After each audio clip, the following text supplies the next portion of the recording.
নমস্কাৰ খুৰী। নমস্কাৰ নমস্কাৰ। তুমি কাক বিচাৰিছা? আপোনালোকৰ ইয়াতে কৰবী নামৰ কোনোবা ছোৱালী আছে নেকি? আছিল, পিছে বহাচোন। অঁ হ'ব। পিছে কি খুৰী? মানে এতিয়া আৰু নাই। কলৈ গ'ল? সেইবোৰ বহু কথা। বাৰু তুমি তাইক কেনেকৈ চিনি পোৱা? আমি কলেজত একেলগে পঢ়িছিলোঁ আৰু তাই মোক কিতাপ এখন উপহাৰ দিছিলে। তাতেই তাইৰ ঠিকনাটো পাইছিলোঁ। তুমি ঠিকনা মতে ঠিকেই আহিছা, কিন্তু কিন্তু কি? নাই বোপা, সেইবোৰ বহু কথা। আগতে আমি কৰবীহঁত থকা ঠাইডোখৰলৈ যাওঁ, তাৰ পাছত মই তোমাক সকলো কথা ক'ম।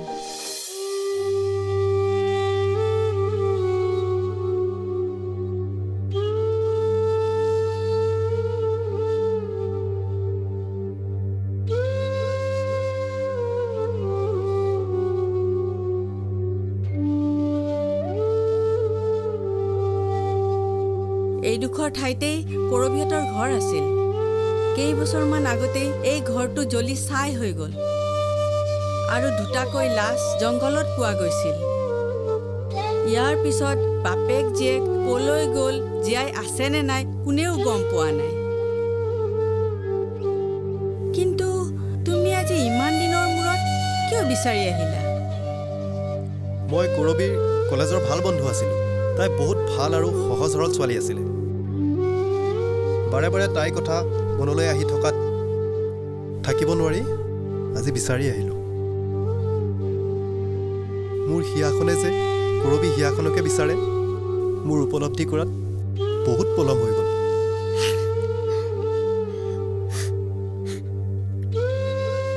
এয়াই মানুহৰ জীৱনৰ সংঘাত। তোমালোকৰ যদি ভালপোৱা সঁচা, ঈশ্বৰে তোমালোকক এদিন চকু মেলি চাবই। মই এতিয়া যাওঁ খুৰী।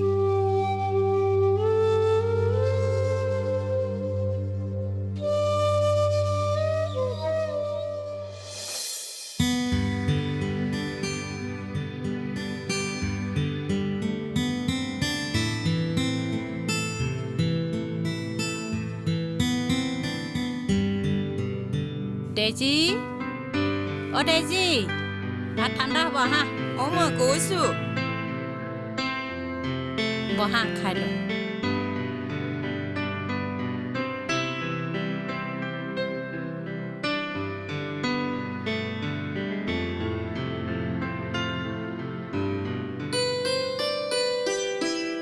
মা, আজি পাপাক ক'বাচোন মোক 15-20 হাজাৰমান টকা দিবলৈ। মোৰ জানা মোবাইলটো ইমান বেয়া হৈ গৈছে, একেবাৰে নেট কৰিব নোৱাৰি। এবাৰ জানা মই এটা টেবলেটে লৈ ল'ম বুলি ভাবিছোঁ। তুমি ক'ব নোৱাৰা নেকি? মই যে ক'ব লাগে। আৰু তুমি মোবাইলৰ কথা কৈ কৈ কি টেবলেটৰ কথা ক'লা? মই হ'লে একো বুজিব পৰা নাই। মই আৰু কি ক'ম, পাপাই দেখোন মোক আজিকালি মৰমে নকৰে। মই কিবা এটা ক'লে বৰষুণত বজ্ৰপাত পৰা মানুহৰ দৰে কৰে। দেউতাই বা মোক কিয় ইমান বেয়া পায়? মইতো তেনেকুৱা একো দুখো কৰা নাই। কৰবী, ডেজিৰ দেউতাকক মাতাচোন ভাত খাই ল'বলৈ। হ'ব খুৰী। জানো ভিতৰত কিনো কৰি থাকে। কৰবী, মোক গাড়ীখন অকণমান চাফা কৰি দিবাচোন। হ'ব বাইদেউ, মই চাফা কৰি দিম।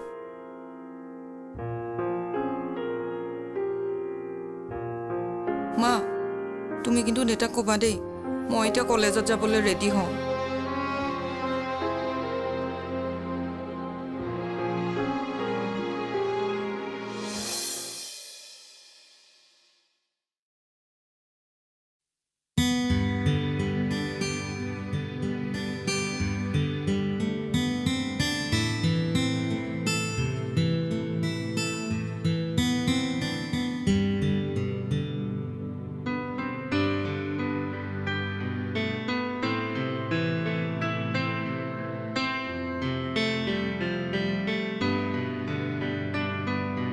শুনিছে আপোনাৰ ছোৱালীৰ কথা?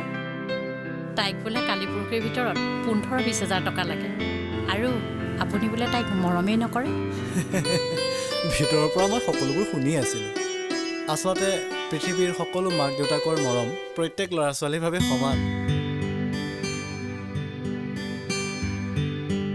কিন্তু আমাৰ ডেইজিকো কেইদিনমানৰ পিছত এইখন ঘৰৰ পৰা উলিয়াই দিব লাগিব।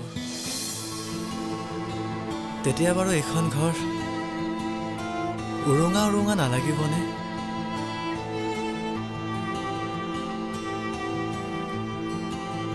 অঁ, কথা এটা পাহৰিছিলোঁ। পাথাৰীঘাটৰ চেঙাপাৰাত প্ৰজেক্ট এটাৰ ফাইনেল মিটিং এখন আছে। তালৈ যাবলৈ মোৰ দেৰি হ'ল। আহোঁ দিয়া।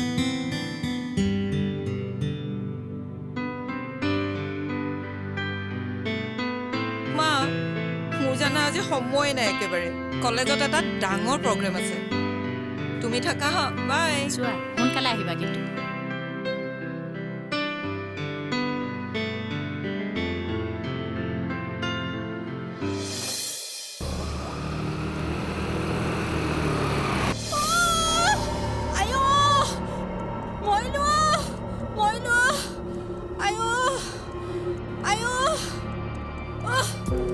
ছোৱালী ফোনত কেইটা মতাৰ লগত কথা পাতি থাক?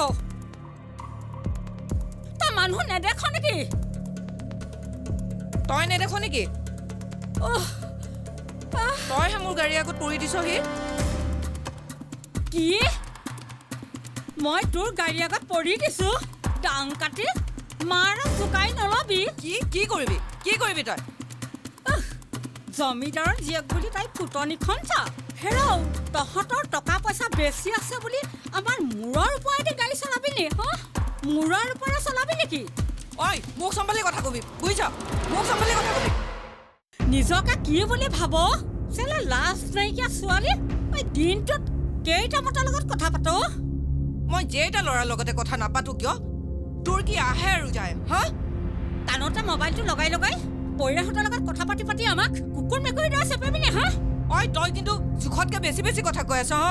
কি হৈছে ইমান টকাটকি যে? চোৱাচোন ভাইটি, এইজনীয়ে গাড়ীৰে চেপি উলটি আকৌ মোকেহে দম দিছে। চাচোন চা, ইমান তেজ ওলাইছে। অঁ, আচলতে আপোনালোকৰ দৰে জমিদাৰৰ ঘৰৰ ল'ৰা ছোৱালীবোৰে শিক্ষা লয় ঠিকেই, কিন্তু জ্ঞান নলয়। সদায় নিজক লৈ কিয় গৌৰৱ কৰে?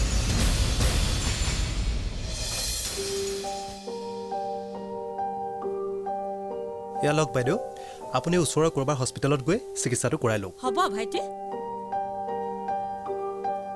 এখেতসকলৰ দৰে সম্ভ্ৰান্ত ঘৰৰ ছোৱালীবোৰে আমাৰ দৰে মানুহক চিনি নাপায়।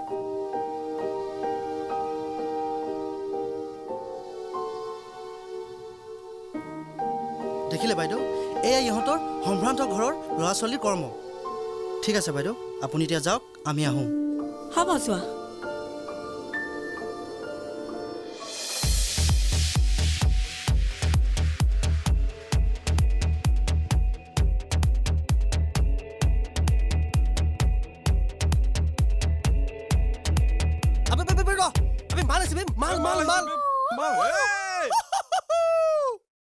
হাই হাই, আহি গৈছে বিউটিফুল।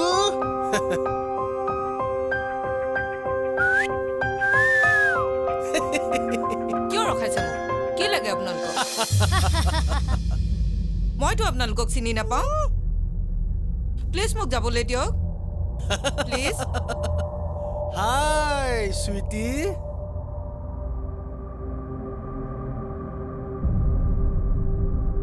ইমান ধুনীয়াকৈ ওলাই ক'ৰ পৰা কলৈ যাবলৈ ওলাইছা? কি স্টাইল বেটাৰ, क्या मस्त গাৰ্ল হে বে।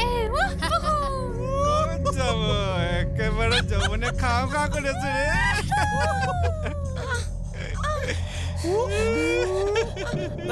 মাৰিলে বে।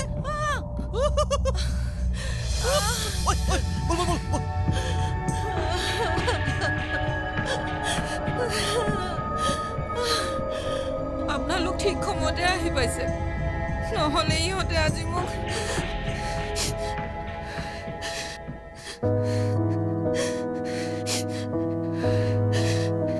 এনেকৈ ছোৱালী মানুহে চুটি চুটি কাপোৰ পিন্ধিলে যিকোনো মানুহে বেয়া কাম কৰিবলৈ আগবাঢ়ি আহিব।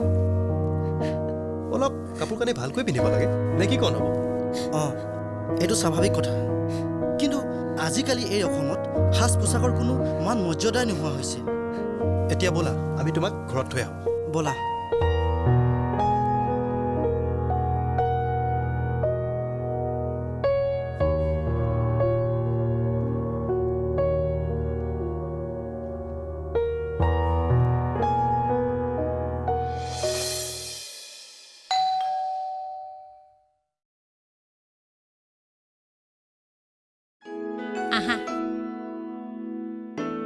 আহা জিতু বহা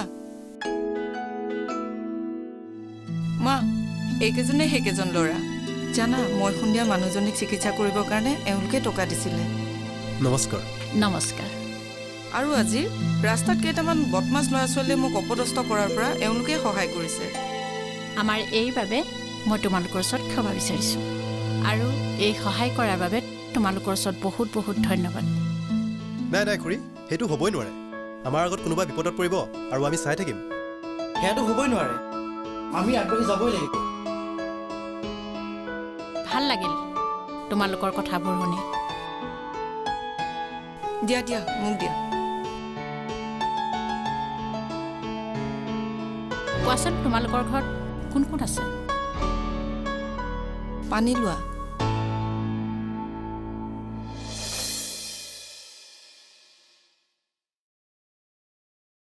মোৰ দাদা এখন ডিষ্ট্ৰিক্টৰে DSP মিষ্টাৰ অয়ন গগৈ অ' তেখেত তোমাৰেই দাদা নেকি মই তেখেতক চিনি পাওঁ নহয় দাদাক চিনি পায়নি আপোনালোকে অঁ মাজে মাজে আহি থাকে আমাৰ ডেজি দেউতাকৰ ওচৰলৈ তোমাৰ নাম্বাৰটো দি যাবা হা লৈ লোৱা 9085725547 আমি এতিয়া যাওঁ চাহ একাপ খাই যোৱা নালাগে কাম এটা আছে আহিছোঁ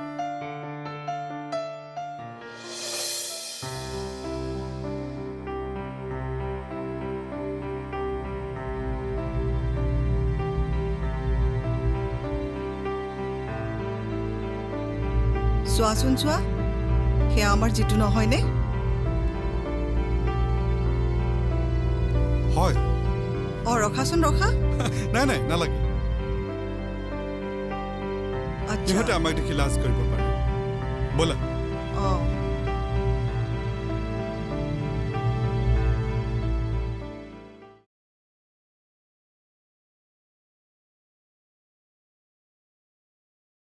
ক'ৰবালৈ যাবা নেকি নাই নাযাওঁ এনেই আৰু বাৰু কালি তোমাৰ লগত ছোৱালী এজনী দেখিলোঁ অঁ তাইৰ নাম ডেইজি ইয়াৰে ছোৱালী মোৰ নতুন বান্ধৱী হয় নেকি মোৰ আকৌ আন কিবা যেনহে লাগিছে কালি ইমান একান্ত মনে কথা পাতি আছিলা যে নহয় মানে এনেই বৌয়ে যে কথা কয় আৰু অঁ হয় নেকি এতিয়া মইহে কথা কোৱা হ'লোঁ তাতকৈ নোকোৱা কিয় মই ইমান দিনে বিচাৰি থকা হিয়াখনি বিচাৰি পাইছোঁ প্লিজ বৌ মোক লাজ নিদিব গম পাইছোঁ পদ্মাছ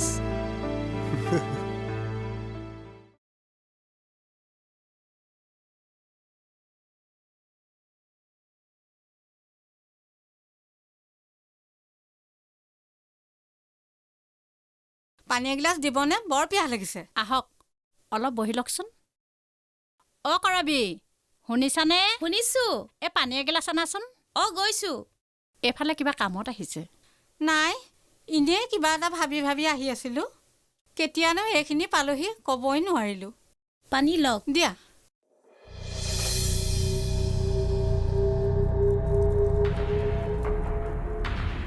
লোৱা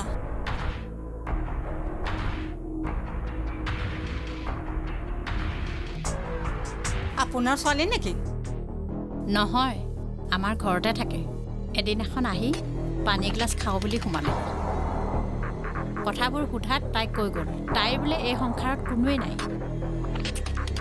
মই বোলো এই গাভৰু ছোৱালীজনী ক'ত ঘূৰি থাকা তাতকৈ ইয়াতে থাকা কিনো খাবা ভাত কেইটামানহে খাবা আৰু কিমাননো খাবা বছ তেতিয়াৰ পৰা তাই ইয়াতে থাকি গ'ল এই অকলশৰীয়া ছোৱালীজনীক সহায় কৰি আপোনালোকে বৰ উপকাৰ কৰিছে ভগৱানে আপোনালোকক মংগল কৰিব মই এতিয়া উঠোহে ভাল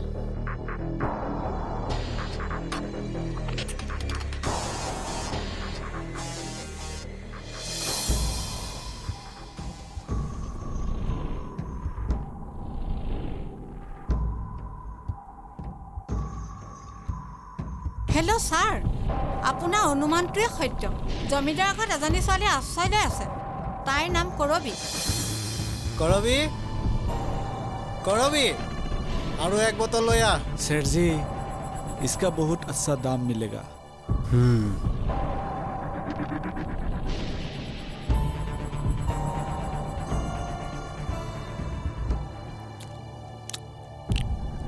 बहुत मस्त चीज है কলিতা সাহাব আপোনাৰ সব মালে দেখোন বৰ ধুনীয়া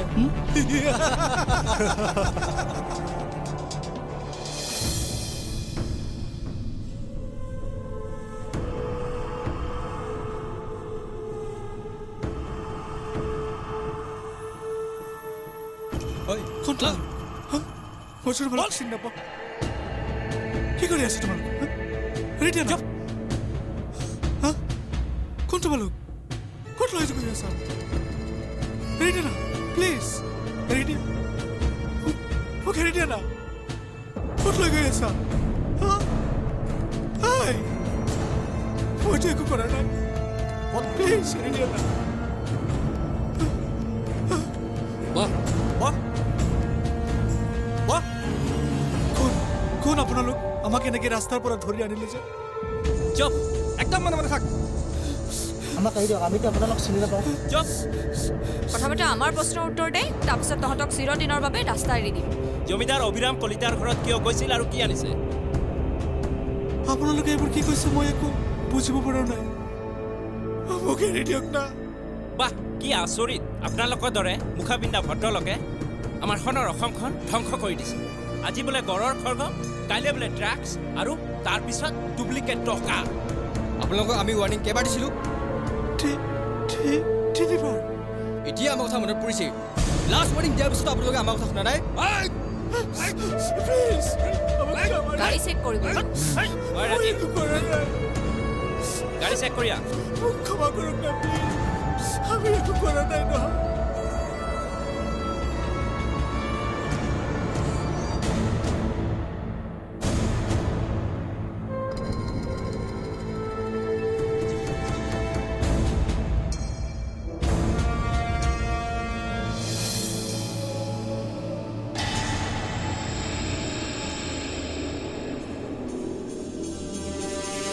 এইটো কি হা আমি একো নাজানো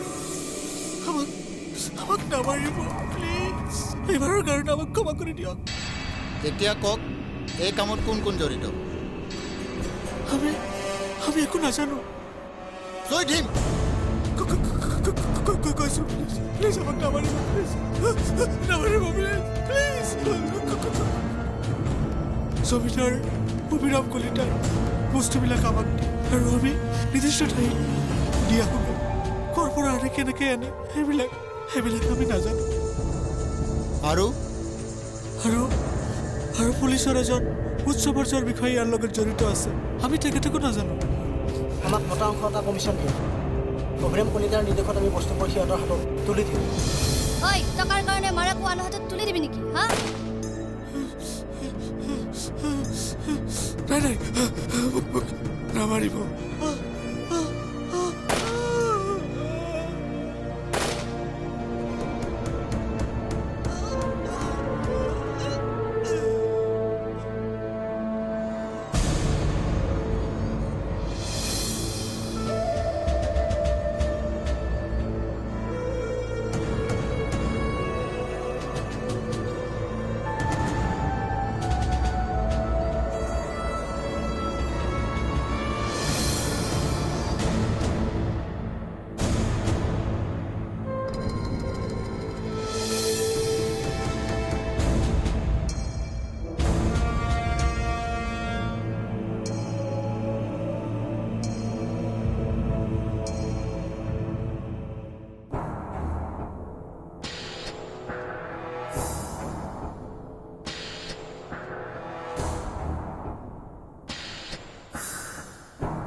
মই আহিলোঁ কওক কি ক'ম বুলি মাতিছিলে মোক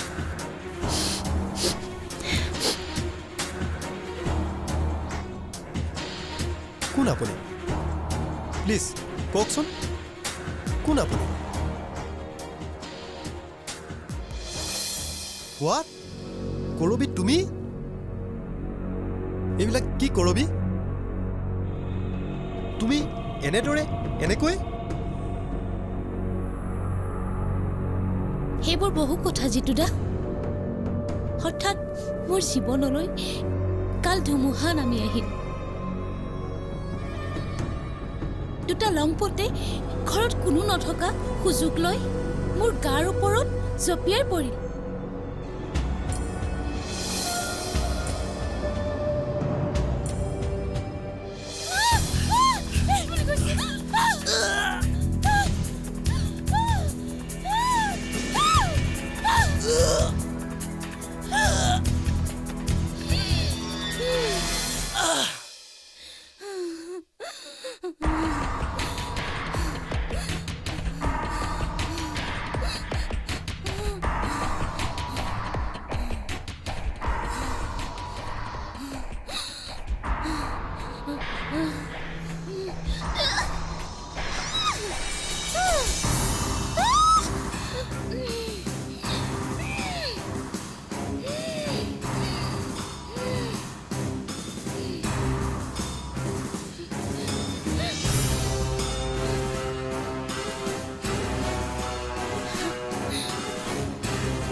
সৰ্বনাশ কৰিলি দেখোন কি হ'ব এতিয়া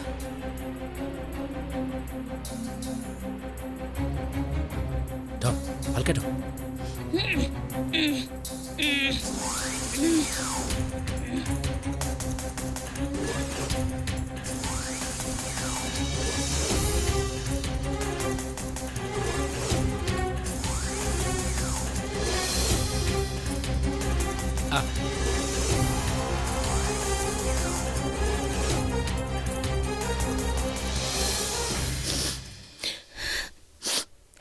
আৰু সেই ঘটনাটোৱে মোৰ জীৱনৰ গতি পথেই সলনি কৰি দিলে।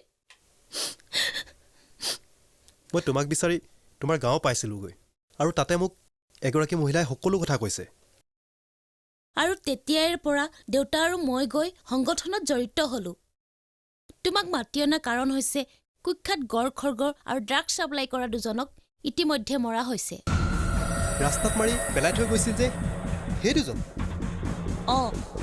আৰু সেইবোৰ কামত পৰোক্ষভাৱে হ'লেও তোমাৰ দাদা DSP জড়িত আছে।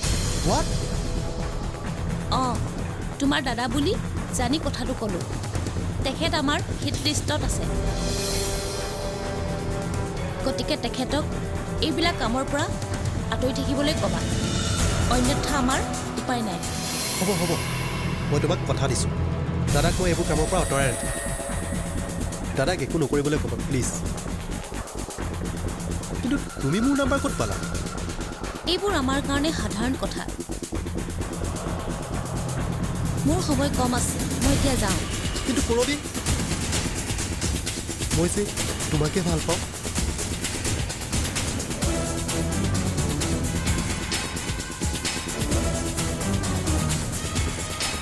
এতিয়া আৰু সেইবোৰ কথা ভাবি লাভ নাই। মই যিটো ৰাস্তাত গৈ আছোঁ এতিয়া আৰু ঘূৰি অহা সম্ভৱ নহয়। আৰু সেই ঘটনাটোৰ কাৰণে পুলিচে মোক বিচাৰি ফুৰিছে। গতিকে মোৰ কথা ভাবি আৰু লাভ নাই, মই এতিয়া যাওঁ।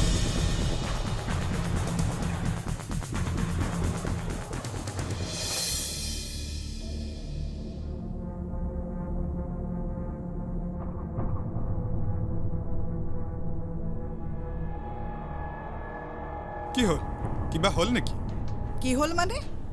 আপুনি এইবোৰ কি কৰি ফুৰিছে? মই বুজা নাই কি কৰি ফুৰা কথা কৈছে। বুজি লওক জিতু, কোৱা। কি? ৰাস্তাত মাৰি থৈ যোৱা সেই গড়ৰ খৰ্গ আৰু ড্ৰাগছ ছাপ্লাই ব্যক্তিৰ লগত জড়িত আছে বুলি মোক কৈছে। হোৱাট? তোমাক কোনে ক'লে? সংগঠনৰ মানুহে। তুমি সিহঁতক কেনেকৈ চিনি পোৱা? সেইবোৰ বহুত কথা। আৰু কৈছে আপুনি যদি এইবোৰ কামৰ পৰা আঁতৰি নাথাকে তেওঁলোকে আপোনাক মাৰি পেলাব। কি?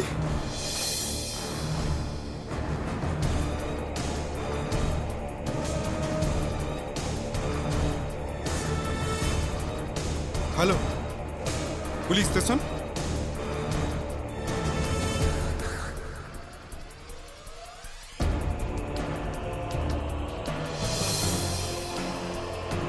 পুলিচ?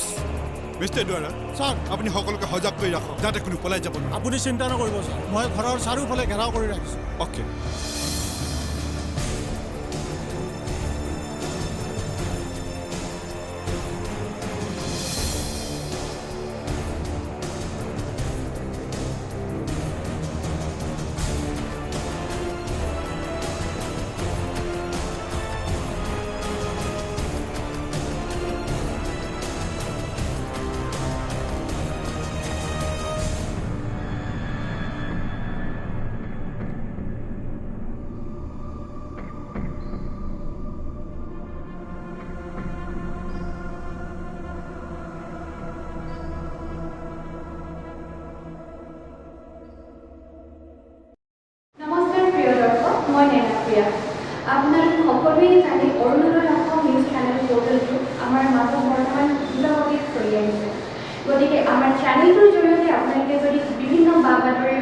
বিভিন্ন সাংস্কৃতিক অনুষ্ঠানৰ বাবে যোগাযোগ কৰিব বিচাৰে তেনেহ'লে যোগাযোগ কৰিব পাৰে 9401925545 আৰু 8011744841 এই দুটা নম্বৰত। ধন্যবাদ। ষ্ট্ৰোকৰ পিছত তেওঁ খোজকাঢ়িব আৰু কথা ক'ব পৰা নাছিলে। মই এতিয়া ঠাইব পাৰোঁ আৰু খোজ কাঢ়িব পাৰোঁ। অসম তথা উত্তৰ পূৰ্বাঞ্চলৰ প্ৰথম আৰু একমাত্ৰ নিউৰো ৰিহেব চেণ্টাৰ, অত্যাধুনিক প্ৰযুক্তি আৰু বিজ্ঞানসন্মত চিকিৎসা আৰু অক্ষমতাৰ অৱসান, নতুন জীৱনৰ সন্ধান। Our motto let's walk together. আমাৰ ঠিকনা খুচৰুকা neuro rehab, SK Baruah road, house number 1, bylane number 1, Rukmini Gaon, Guwahati.